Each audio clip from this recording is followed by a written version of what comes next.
शैतान को कौन दफनाएगा और उसकी कब्र कहाँ होगी। बिस्मिल्लाहिर्रहमानिर्रहीम। अस्सलामु अलैकुम। यकीनन तमाम तारीफ़ें अल्लाह के लिए हैं। हम उसकी तारीफ़ बयान करते हैं, उसी से मदद के तलबगार हैं। मैं गवाही देता हूँ कि अल्लाह के सिवा कोई माबूद बरहक नहीं।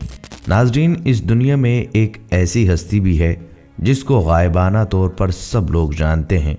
वो हस्ती काबिल नफ़रत है और वो है इब्लीस, जिसका मारूफ नाम शैतान है।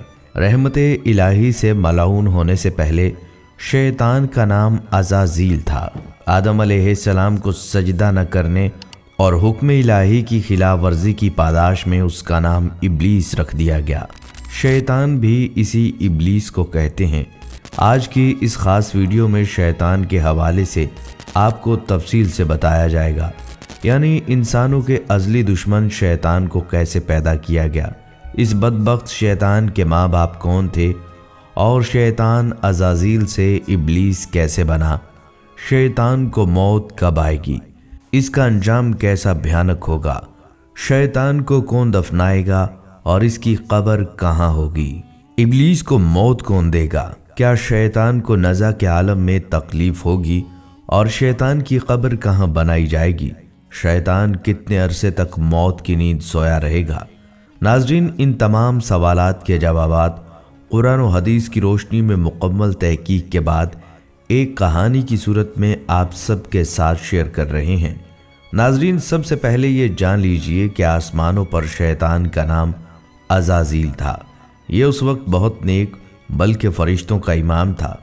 ये ताऊस मलाइका, बादशाह अफलाक, फ़रिश्तों का इमाम, मुक़र्रबीन का सरदार, जन्नत के बैतुल माल का खाज़न और मुअल्लम मलाइका था। खालिक़े कायनात के चंद मुक़र्रब तरीन मलाइका में से था। इसे ये एज़ाज़ात हज़ारों साल तक दिनों रात की मुसलसल रियाज़त और इबादत के बाइस अता फरमाए गए थे। हर वक्त हर लम्हा ज़िक्र इलाही इसकी सिफ़त ख़ास थी।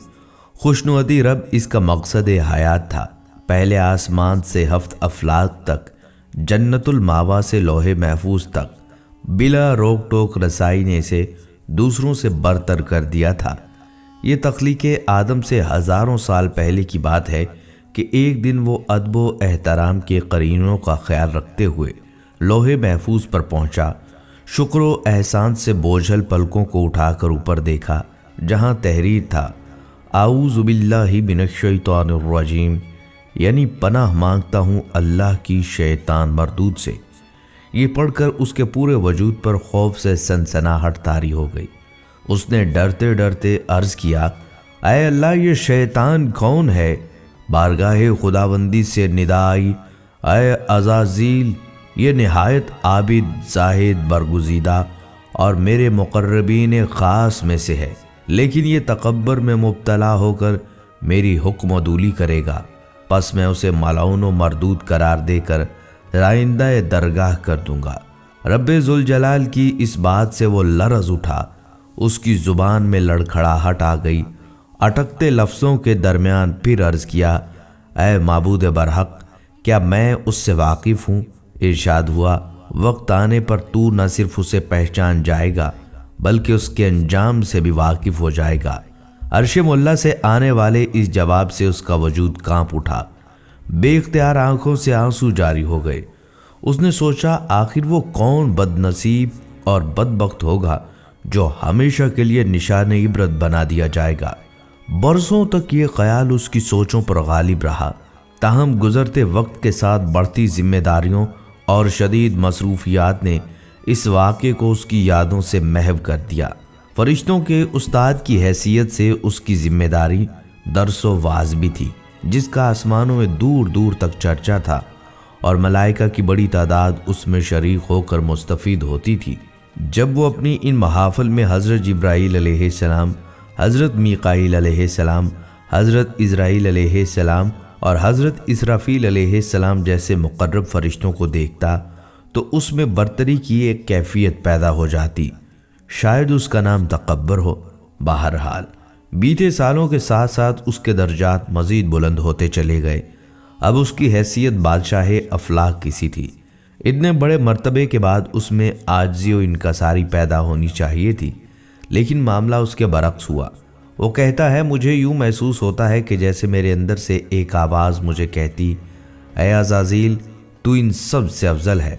मुझे अच्छी तरह याद है, एक दो बार मुझे हज़रत जिब्राईल अलैहिस्सलाम और मीकाईल अलैहिस्सलाम ने समझाने की भी कोशिश की, लेकिन जब अक्ल पर गरूर और तकब्बर के बादल छा जाएं, आँखों पर रौनियत का पर्दा पड़ जाए, कान वाज़ो नसीहत सुनने से कासिर हों, तो फिर तबाही और बर्बादी मुक़द्दर बन जाती है।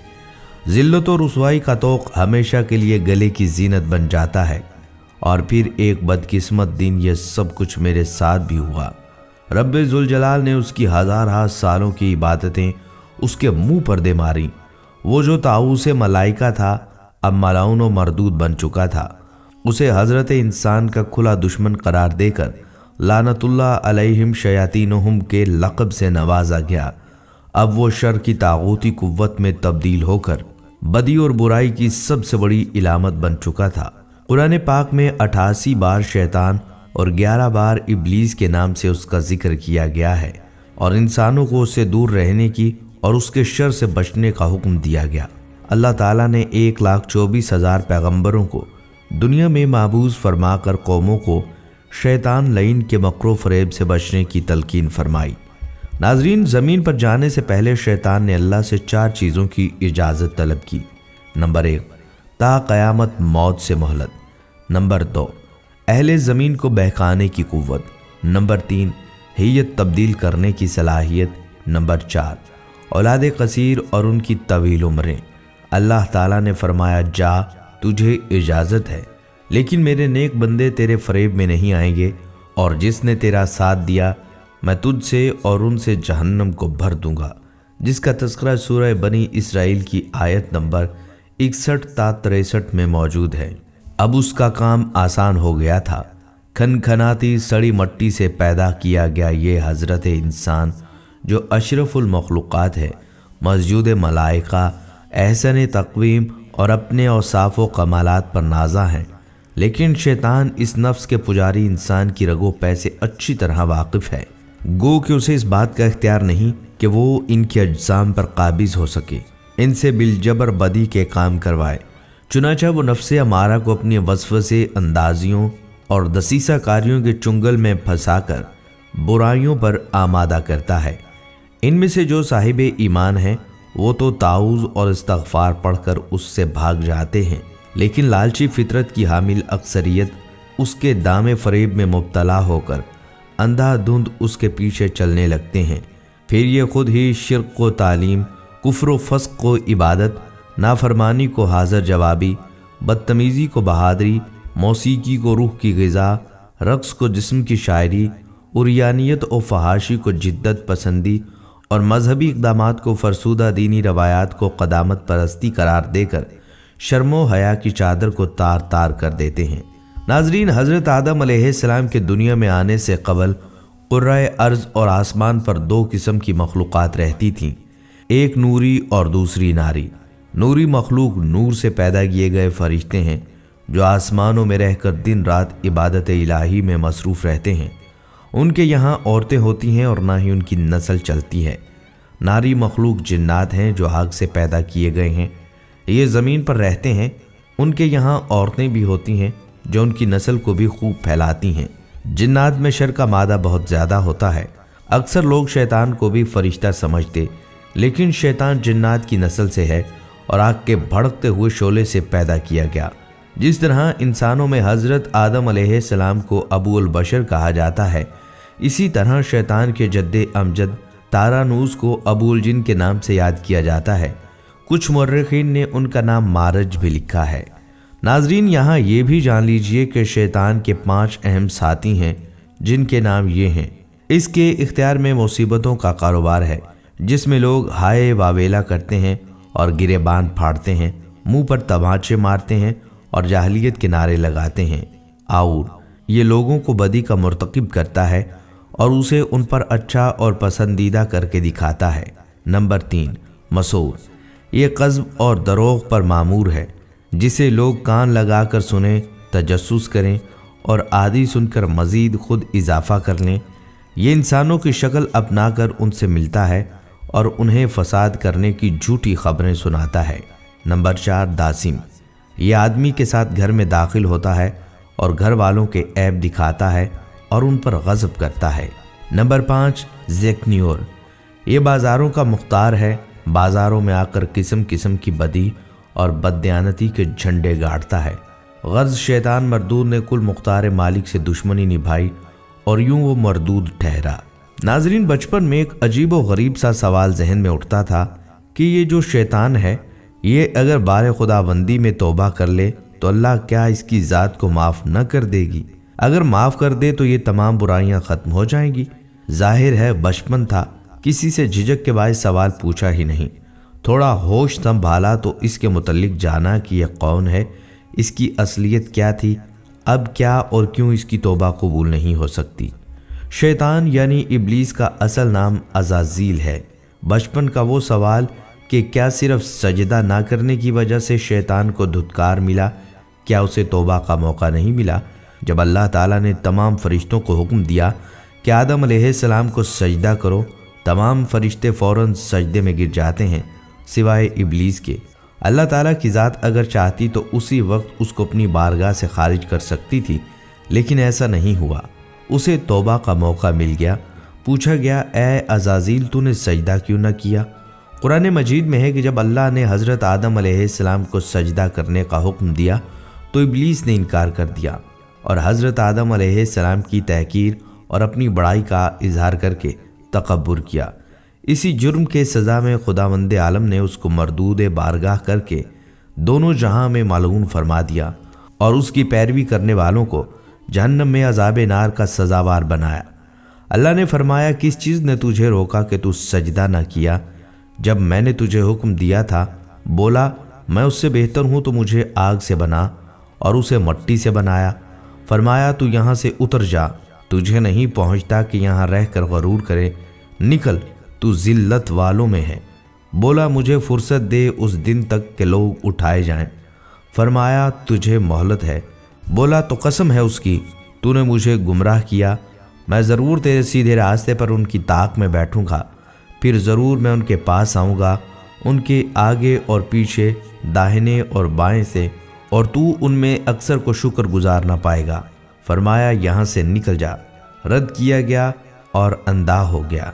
ज़रूर जो उनमें से तेरे कहने पर चला, मैं तुम सब से जहन्नम भर दूंगा। एक बुजुर्ग जनाब फ़खरुद्दीन राजी रहमतुल्लाह अलैह अपने दौर के बहुत बड़े आलिम थे। उन पर जब नज़ा का वक्त आया तो शैतान आन पहुंचा। कहने लगा, ए फ़खरुद्दीन, आपके पास अल्लाह ताला की ज़ात के होने की क्या दलील है? उन्होंने एक दलील दी, शैतान ने अपने इल्म से वो रद्द कर दी। उन्होंने दूसरी दलील दी, उसने वो भी रद्द कर दी। हत्ता कि आपने 359 दलीलें दी, उसने सब रद्द कर दी। हज़रत नजमुद्दीन रहमतुल्लाह अलैह आप कई मसाफत दूर वुज़ू फरमा रहे थे और अपने बातनी तसर्रुफ़ से ये सारा माजरा देख रहे थे। आपने अपने हाथ से पानी हज़रत फ़खरुद्दीन राजी रहमतुल्लाह अलैह की जानिब फेंका, तमाम पर्दे चाक किए और फरमाया, इसको बोल दो कि मैं अल्लाह की ज़ात को बिना किसी दलील के मानता हूँ। यहाँ शैतान ने एक और हमला किया। कहने लगा, ए फ़खरुद्दीन, आज तुम्हें तुम्हारी फजीलत ने बचा लिया। आपने जवाब दिया, नहीं, मुझे मेरे वसीले ने बचा लिया। कितना ख़तरनाक खेल खेलता है नज़ा के मौके पर भी। इस बात के दर पे होता है कि बंदा मोमिन को भटका दूं। आज तक अपना किया हुआ अहद निभा रहा है, और क्या हम अपना अहद निभा रहे हैं? इब्लीस, जिसको शैतान कहा जाता है, ये फरिश्ता नहीं था बल्कि जिन था जो आग से पैदा हुआ, लेकिन ये फरिश्तों के साथ साथ मिला जुला रहता था और दरबार खुदाबंदी में बहुत मुकर्रब और बड़े बड़े बुलंद दर्जात व मरातब से सरफराज था। हज़रत काब आबार रज़ी अल्लाह तआला अन्हु का फरमान है कि इब्लीस 40,000 बरस तक जन्नत का ख़जानची रहा और 80,000 बरस तक मलाइका का साथी रहा और 20,000 बरस तक मलाइका को वाज सुनाता रहा और 30,000 बरस तक मुकर्रबीन का सरदार रहा और 1,000 बरस तक रूहानीन की सरदारी के मनसब पर फाइज रहा और 14,000 बरस तक अर्श का तवाफ़ करता रहा।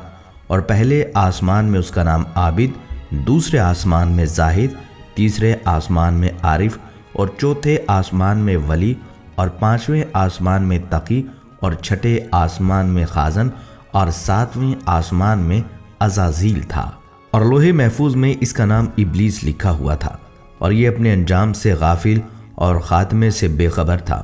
قرآن مجید کے اس عجیب واقعہ میں عبرتوں اور نصیحتوں کی بڑی بڑی درخشندہ اور تابندہ تجلیاں ہیں۔ اسی لیے اس واقعہ کو اللہ تعالیٰ نے مختلف الفاظ میں اور متعدد طرز بیان کے ساتھ قرآن مجید کے 7 مقامات میں بیان فرمایا ہے، یعنی سورۃ البقرہ، سورہ اعراف، سورہ ہجر، سورہ بنی اسرائیل، سورہ کہف، سورہ طٰ، سورہ صاد میں اس دل کو ہلا دینے والے واقعے کا تذکرہ ہے، جس سے ایک بہت بڑا درس اور ہدایت تو یہ ملتا ہے، کبھی ہرگز اپنی عبادتوں اور نیکیوں پر گھمنڈ اور غرور نہیں کرنا چاہیے، اور کسی گنہگار کو اپنی مغفرت سے کبھی بھی مایوس نہیں ہونا چاہیے۔ ناظرین، ایک روایت میں آتا ہے کہ شیطان کہتا ہے کہ یہ میرے پیدا ہونے سے 1.5 لاکھ سال پہلے کا واقعہ ہے۔ میرے والد کا نام چلیپا تھا اور ابو الغبی ان کی کنیت تھی۔ میرے باپ کا چہرہ ببر شیر جیسا تھا، وہ بڑا باروب، بہادر، قوی اور نڈر جن تھا۔ میرا باپ اپنی قوم کا سردار تھا۔ قوم اجنا کا ہر جن میرے باپ کی دہشت سے خوف کھاتا تھا، اسی لیے اس کی قوم اسے شاشین کے نام سے یاد کرتی تھی، جس کے معنی ہے دل دہلا دینے والا۔ میری ماں کا نام تبلیس تھا، وہ بھی میرے باپ کی طرح طاقتور، بہادر اور نڈر تھی۔ جنوں کی اکثریت سرکش، شرپسند، فسادی اور جنگ و جدل کی دل دادا ہے، جبکہ نیک اور پرامن جنوں کی تعداد آٹے میں نمک کے برابر ہے۔ میرے باپ نے اپنے قبیلے کے لیے بہت جنگیں لڑیں، اور ایک وقت وہ آیا کہ تمام قبائل میرے باپ کے زیر نگیں ہو گئے، اور یہ وہی وقت تھا کہ جب ہماری قوم غرور اور تکبر میں مبتلا ہو گئی، یہاں تک کہ ان کے جھگڑوں، فسادات اور خون خرابے سے زمین سرخ ہو گئی۔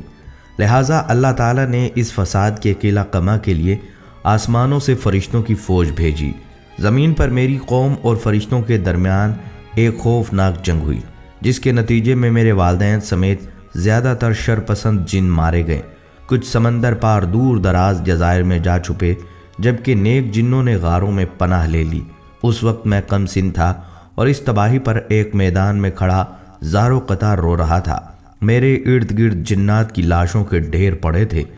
فرشتوں کا کام ختم ہو چکا تو وہ آسمان پر اڑتے ہوئے واپس جا رہے تھے کہ اچانک فرشتوں کے ایک گروہ نے مجھے روتے دیکھا تو زمین پر واپس اتر آئے۔ میں نہایت حسین و جمیل تھا اور چہرے سے معصومیت ٹپکتی تھی۔ انہیں مجھ پر ترس آ گیا، چنانچہ ان رحم دل فرشتوں نے حضرت جبرائیل علیہ السلام کے ذریعے اللہ تعالیٰ سے مجھے ساتھ لے جانے کی اجازت طلب کی، اور پھر اللہ کی رضا سے مجھے گود میں لے کر پہلے آسمان پر اتر گئے۔ وہاں میری تعلیم و تربیت کا بہترین بندوبست کر دیا گیا۔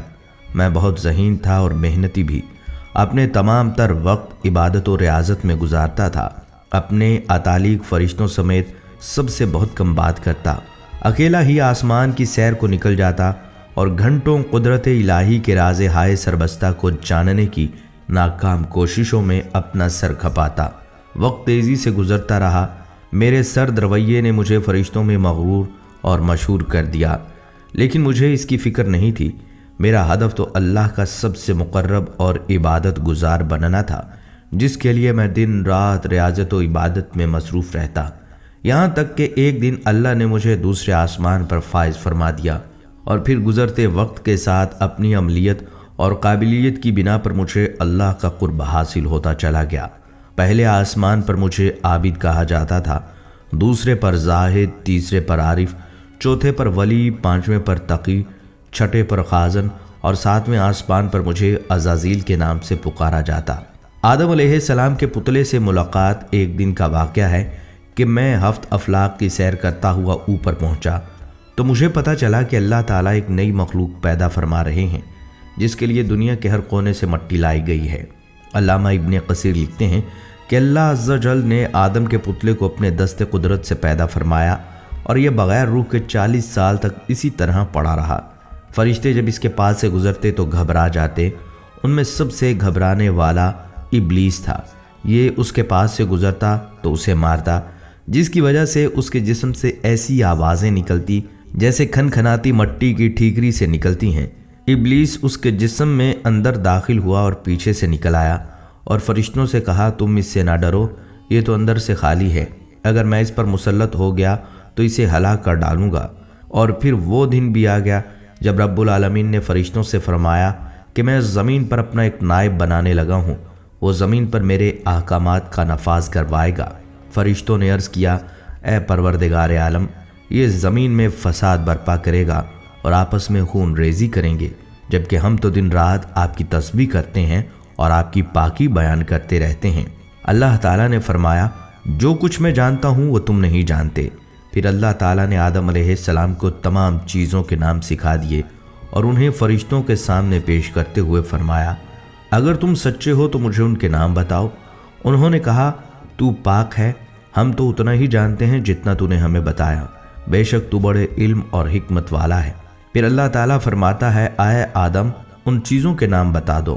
پھر جب آدم علیہ السلام نے انہیں نام بتا دیے تو فرمایا کیا میں نے تمہیں نہیں کہا تھا کہ میں آسمانوں اور زمین کی چھپی ہوئی چیزیں جانتا ہوں، اور جو تم ظاہر کرتے ہو اور جو تم چھپاتے ہو اسے بھی جانتا ہوں۔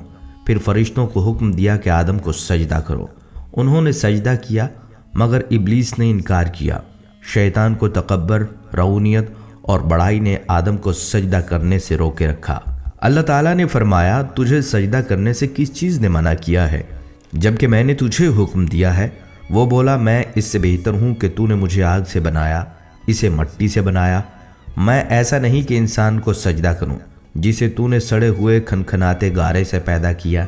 اللہ نے فرمایا اب تو یہاں سے نکل جا کیونکہ تو مردود ہو گیا اور قیامت تک تجھ پر میری پھٹکار ہے۔ شیطان نے کہا اے میرے رب مجھے روز محشر تک کی مہلت دے دے۔ فرمایا جا، میں نے تجھے متعین وقت تک مہلت دے دی۔ پھر شیطان نے کہا مجھے تیری عزت کی قسم میں ان سب کو بہکاؤں گا اور ان پر حملہ کروں گا، ان کے آگے سے بھی اور پیچھے سے بھی، ان کے دائیں جانب سے بھی اور بائیں جانب سے بھی، اور آپ ان میں سے اکثر کو شکر گزار نہیں پائیں گے۔ اللہ تعالیٰ نے فرمایا کہ یہاں سے ذلیل و خوار ہو کر نکل جا، ان میں سے جو شخص تیرا کہا مانے گا میں ان سب کو جہنم سے بھر دوں گا۔ اور شیطان کہتا ہے یوں بارگاہ خداوندی سے دھتکارے جانے کے بعد میں عزازیل سے ابلیس بن گیا۔ اپنے غرور و تکبر اور رعونیت کی بنا پر میری ہزاروں سالوں کی عبادت و ریاضت ضائع ہو گئی اور مجھے عرش سے فرش پر پٹخ دیا گیا۔ ناظرین، جب شیطان مردود کو اللہ تعالیٰ نے جنت سے نکال دیا تو اس نے اللہ تعالیٰ سے قیامت تک کے لیے مہلت مانگی کہ قیامت سے پہلے تک مجھے موت نہ آئے، لیکن اللہ پاک نے اسے مقررہ وقت تک یعنی ایک خاص وقت تک مہلت دی، جسے قرآن مجید میں یوں بیان کیا گیا ہے اس نے کہا اے پروردگار لوگوں کی زندہ کیے جانے تک مجھے مہلت دے۔ فرمایا تجھے مہلت دی جاتی ہے وقت معلوم کے لیے۔ مفسرین کے مطابق وقت معلوم وہ وقت ہوگا جب حضرت اسرافیل علیہ السلام پہلی دفعہ سور پھونکیں گے۔ ناظرین، اسلامی کتب میں آتا ہے کہ قیامت کی نشانیاں جب پوری ہوں گی تو مومنین کی بغلوں کے نیچے سے ایک خوشبودار ہوا گزرے گی جس سے ایمان والے وفات پا جائیں گے، اور پھر اس کے بعد 40 سال کا زمانہ گزرے گا کہ جس میں کوئی بچہ پیدا نہ ہوگا، یعنی ہر انسان کی عمر کم سے کم 40 سال ہوگی۔ چونکہ سب مسلمان مر چکے ہوں گے اس لیے زمین پر کفار اور مشرک رہ جائیں گے۔ اسلام کی معروف کتاب تفسیر در منشور میں صفحہ نمبر 70 پر لکھا ہے کہ جب مومنین کی وفات کو 40 سال گزر چکے ہوں گے تو پھر حضرت اسرافیل علیہ السلام پہلی دفعہ سور پھونکیں گے، جسے نفخہ اولیٰ بھی کہتے ہیں۔ شروع میں اس کی آواز بہت کم ہوگی کہ لوگ کان لگا کر سنیں گے، پھر یہ بڑھتی اس قدر زیادہ ہو جائے گی کہ کانوں کے پردے پھٹ جائیں گے، ان کے نتنوں سے پیپ بہنا شروع ہو جائے گی اور لوگ مر جائیں گے، انسان، جنات، فرشتے، یہاں تک کہ شیطان ابلیس کو بھی نفخہ اولیٰ کے وقت موت آ جائے گی۔ اس کے ٹھیک 40 سال بعد حضرت اسرافیل علیہ السلام دوسرا سور پھونکیں گے تو تمام مردے زندہ ہو جائیں گے اور قیامت قائم ہوگی اور میزان لگے گا، یعنی نفخہ اولیٰ کے وقت ابلیس کو موت آئے گی۔ نفخہ اولیٰ اور نفخہ ثانیہ کے مابین 40 سال کا عرصہ ہوگا، اور یہ کہ ابلیس 40 سال تک مردہ رہے گا۔ ناظرین، کیا آپ جانتے ہیں کہ ابلیس کو موت کیسے آئے گی اور شیطان 40 سال مردہ حالت میں کہاں گزارے گا؟ اس سلسلے میں حضرت قعب احبار رضی اللہ تعالیٰ عنہ کی ایک مشہور روایت ہے۔ حضرت قعب بن احبار رضی اللہ تعالیٰ عنہ فرماتے ہیں کہ جب ابو البشر یعنی حضرت آدم علیہ السلام کی وفات کا وقت آیا تو وہ پریشان ہو گئے اور اللہ پاک سے عرض گزار ہوئے، اے اللہ میری موت سے میرا ازلی دشمن بہت خوش ہوگا کیونکہ میں مرنے والا ہوں اور وہ قیامت تک زندہ رہے گا۔ اسی وقت ملک الموت حضرت اسرائیل علیہ السلام حضرت آدم علیہ السلام کی خدمت میں حاضر ہوئے اور فرمایا، اے ابو الآدم، آپ وفات کے بعد جنت میں رہیں گے، جبکہ ابلیس قیامت تک دنیا میں رہے گا، اور پھر قیامت سے 40 سال پہلے اس کو ایسی موت آئے گی کہ وہ پوری دنیا کے انسانوں جتنی موت کی تکلیف برداشت کرے گا، اور پھر اس کا واحد ٹھکانہ جہنم ہوگا۔ حضرت قعب رضی اللہ تعالیٰ عنہ مزید فرماتے ہیں کہ حضرت آدم علیہ السلام ملک الموت سے فرمانے لگے کہ مجھے ابلیس کی موت کا منظر بیان کرو، تو ملک الموت نے ابلیس کی موت کا حال بیان کرنا شروع کیا، تو وہ اتنی دردناک موت تھی کہ حضرت آدم علیہ السلام اپنے آنسوؤں پر قابو نہ رکھ سکے۔ لوگ حضرت قعب احبار رضی اللہ تعالیٰ عنہ سے کہنے لگے، ہمیں بھی ابلیس کی موت کا کچھ حال بیان فرمائیں۔ کچھ لوگوں کی بیجا فرمائشوں پر حضرت قعب رضی اللہ تعالیٰ عنہ نے ابلیس کی موت کا منظر کچھ یوں پیش کیا، اللہ تعالیٰ ملک الموت سے فرمائیں گے کہ میری غیظ و غضب اور غصے کا لباس پہن کر جاؤ اور ابلیس کی روح قبض کرو، اور ابلیس سے تمام انسانوں اور جنوں سے زیادہ سختی کرنا۔ جب ملک الموت غضب اور غصے سے بھر کر بہت سے فرشتوں کے ساتھ ابلیس کی روح قبض کرنے آئیں گے تو جو بھی آسمان اور زمین میں ان کو دیکھ لے گا وہ فوراً ہی مر جائے گا۔ جب ملک الموت ابلیس کے پاس پہنچیں گے وہ دھاڑے مار مار کر روئے گا، پھر شیطان کو موت کی تکلیف دی جائے گی جو ساری مخلوق کی موت کی تکلیف کے برابر ہوگی۔ ناظرین، اس کے بعد ابلیس گھبرا کر کبھی مشرق کی جانب بھاگے گا تو کبھی مغرب کی، لیکن ہر جانب اپنے سامنے ملک الموت کو پائے گا۔ سمندر میں چھپنے جائے گا لیکن سمندر اسے جگہ نہیں دے گا۔ شیطان آسمان کی طرف بھاگے گا تو وہاں مقرر فرشتے اس کو آگ کے کوڑے ماریں گے، جس کے بعد شیطان حضرت آدم علیہ السلام کی قبر پر جائے گا اور حضرت آدم علیہ السلام کی قبر کے پاس کھڑا ہو کر کہے گا، اے آدم، تمہاری وجہ سے میں ملعون و مردود بنا، کاش تم پیدا ہی نہ ہوتے۔ پھر ملک الموت سے کہے گا، کتنی سختی اور تکلیف کے ساتھ میری جان نکالو گے؟ تو ملک الموت فرمائیں گے، جتنے لوگ جہنم میں ہیں ان سب کی موت سے کہیں زیادہ تکلیف اور سختی کے ساتھ۔ یہ سن کر ابلیس تڑپنے لگے گا اور چیختا چلاتا ادھر ادھر بھاگے گا اور اسی جگہ پہنچ جائے گا جہاں سے اس نے جنت سے نکلنے کے بعد پہلا قدم رکھا تھا۔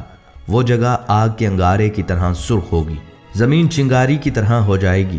یہاں زبانیاں نامی فرشتوں کی ایک جماعت شیطان کو گھیر لے گی اور یہ فرشتے شیطان کو زنبوروں اور آروں سے چیریں گے۔ جب تک اللہ پاک چاہے گا اس وقت تک ابلیس نزا اور موت کے غصے کا شکار رہے گا، اور وہاں جہنم کی سنڈاسیاں لگی ہوں گی۔ ان سنڈاسیوں سے تڑپا تڑپا کر جان نکالی جائے گی۔ آدم علیہ السلام اور حضرت حوا علیہ السلام سے کہا جائے گا، ذرا اپنے دشمن کو تو دیکھو کس طرح اذیت کے ساتھ مر رہا ہے۔ وہ دیکھ کر کہیں گے، یا اللہ تو نے ہم پر اپنی نعمت مکمل فرما دی۔ انہی جہنمی گڑھوں میں ابلیس 40 سال تک مردہ رہے گا اور یہی اس کی قبر ہوگی۔ پھر 40 سال بعد دوبارہ اسرافیل علیہ السلام سور پھونکیں گے تو تمام مردے زندہ ہو جائیں گے اور حساب و کتاب کا عمل شروع ہو جائے گا۔ خواتین و حضرات، رات کو سونے سے تھوڑی دیر پہلے اپنا احتساب کر لیا کیجئے کہ آج صبح سے لے کر شام تک میں نے اللہ تعالیٰ کی کتنی نافرمانیاں کی ہیں اور کتنی فرما برداریاں کی ہیں۔ اس بات کا عہد کر لیا کریں کہ آج مجھ سے جو کوتاہیاں ہوئی ہیں وہ میں کل سے نہیں کروں گا انشاءاللہ۔ وہ دن دور نہیں جب آپ کی زندگی بدل جائے گی۔